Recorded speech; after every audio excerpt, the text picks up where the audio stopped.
Sa ilang taon ko nang pagtira dito sa England at ilang taon na rin ako nakatira dito sa Essex at halos araw-araw kaming pumupunta dito. Ngayon lang ako nakakita ng napakataas ng high tide. Itong area na ito guys ay sa South End on Sea, seafront. At dito naman tayo pumunta sa Shawbury Common. So dito tayo kay Uncle Tom's. Popular ito guys, itong area na to dahil marami ditong nagka-kite surfing dito sa area na ito. So mas sikat talaga ito kung sa kite surfing kaya talagang malakas yung alon dito or malakas yung hangin dito sa area na ito. Mas madalas malakas ata ang hangin kasi sa tuwing pumupunta kami dito malakas yung hangin. Ito na yung pinakamataas na tubig sa halos araw-araw naming pagpunta dito na kung mapapansin natin sa aking mga vlog is puro dagat ang makikita nyo kasi dito lang talaga kami pumupunta. Libre kasi dito guys. Diba, libre nga kasing pumunta rito. Parking lang ang aming binabayaran dito kapag kami pumupunta. So, minsan pa pag weekend, walang bayad yung parking dito. So, dahil tuwang-tuwa yung aking mag-ama at first time din nilang makakita ng napakalalaki ng alon. So, umaabot na nga dito na normally yan, yung buhanginan na yan, ay nilalakad lang namin yan. O dyan kami naglalaro na madalas. O mas malayo pa nga dyan yung nilalaruan namin ng mga bata. Kasi dito kami namumulot din ng shell na din inuuwi namin sa bahay para pinturahan. Siyempre tuwang-tuwa din ako guys dahil matagal na din akong hindi nakakita ng malalaking alon. Unlike din sa atin, 'di ba? Kasi ganito sa atin, madalas kasi taga-tabing dagat din ako noon or tawid dagat din yung aking probinsya kaya madalas ako makakita ng mga ganitong alon. Pero siyempre natutuwa pa din ako kasi kahit dito sa ibang bansa, nakita ko na malalaki pa din yung alon kahit walang masamang panahon. At dito na nga guys, itong area na ito is kalsada. So, normally ay sa baba or sa buhangin lang kami naglalakad. Bibihira kaming dumaan dito sa kalsada. At makikita natin dito may mga beach hut. Yung mga beach hut na ito ay swerte dahil hindi sila inabot ng malakas na tubig. Unlike nung ibang beach hut natin. At dito nga dahil nga malakas yung hampas ng hangin, so umaabot siya sa kalsada at talagang inaabot yung mga tao na tumatawid o dumadaan dito. At syempre tuwang-tuwa itong aking mag-aama. At lalong-lalo na itong aking mga bata. Syempre, first time nga nila na yung akala mo may naglalaro sa kanila na tubig. Kahit nga hilahin siya ng tatay. At syempre hindi din ako nakalampas. Siyempre, hindi rin ako pinalampas ng ating ng hangin or ng ating alon. So, binasa din yung aking ulo dito at pag uwi ko ang lagkit ng buhok ko. At dito nga, siyempre malakas yung hangin or malakas yung ampas ng alon. Siyempre, madaliin natin.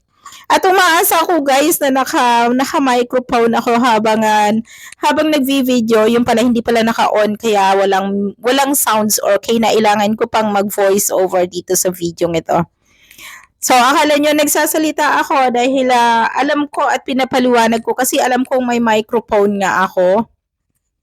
At paasa nga, di ba? So, lakarin natin hanggang sa bandang dulo or sa kabilang dulo. Hindi sa dulo ng walang hanggan. O, di ba? Ito mga stairs na ito yata ay bago. Hindi ko lang masyadong alam kasi doon nga lang kami madalas sa kabilang dulo magtambay or doon talaga kami madalas maglaro. At syempre, di ba? Syempre hindi natin palalampasin panoorin nila ng sulit kasi may minsan lang kaming pumunta dito na may malakas na alon or ito na talaga yung simula nung nag-eclipse ay mataas yung high tide. Kasi nung nag-eclipse guys, nung Monday, tapos nakita ko sa news na napakataas ng tubig dito. Kaya sabi ko puntahan natin parang talagang binantayan namin at inabangan namin na makarating o makapanood kami nito. So, hindi lang naman din kami ang nanood kasi may mga ibang pamilya din na nanonood pero sa ibang party naman sila nanood. Kami talagang binaybay namin or nilakad namin papunta sa kabilang dulo. At sa puntong ito nga ay kailangan nating umikot-ikot or umikot-ikot. Ikot-ikot lang. Siyempre lakarin natin papunta sa kabilang parte. At syempre, kunwari, nagdi-date kami ng aso't pusa. Wag ka, aso't pusa yan, charot. Kunwari lang yan, magkasundo habang naglalakad, pero mamaya yan, nagtatalo na. Diba? At syempre, sundan natin yung ating mga bata at medyo delikado. Syempre, malakas nga yung tubig. Pero hindi naman sila umaakyat dyan sa pantalan. Yung tubig lang yung sumusunod sa kanila. Kaya nga basang-basa yung mga jacket naming tatlo. At ang tatay namin ay naka-raincoat kaya di siya nabasa. So ito na nga guys yung ating yung mga beach hut dito ay nagmistula silang cottage, floating cottage. So ayan makikita naman natin na para sila mga floating, nakalutang na sila sa tubig. Siguro nga madalas din ito or kapag may masamang panahon ganyan din kasi yung talaga yung poste nila mataas.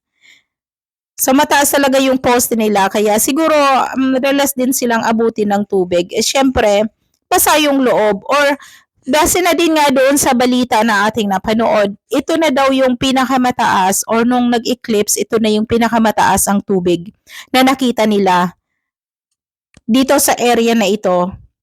Sa area na ito ng Essex. Talagang yun na din yung, kahit sa balita, yun na din yung sinabi nila na mataas daw talaga yung tubig nang nakita nila.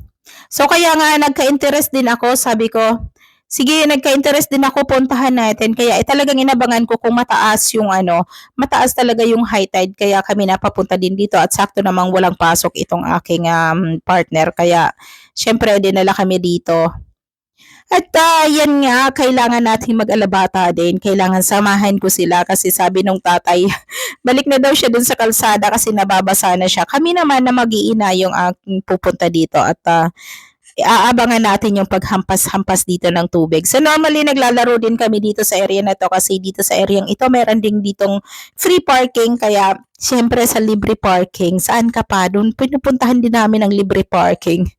Syempre mas na-enjoy namin guys and thank you so much for watching and thank you so much sa mga new followers natin and mega love shout out to everyone at sa ating mga top engagers natin every week. Thank you so much for watching.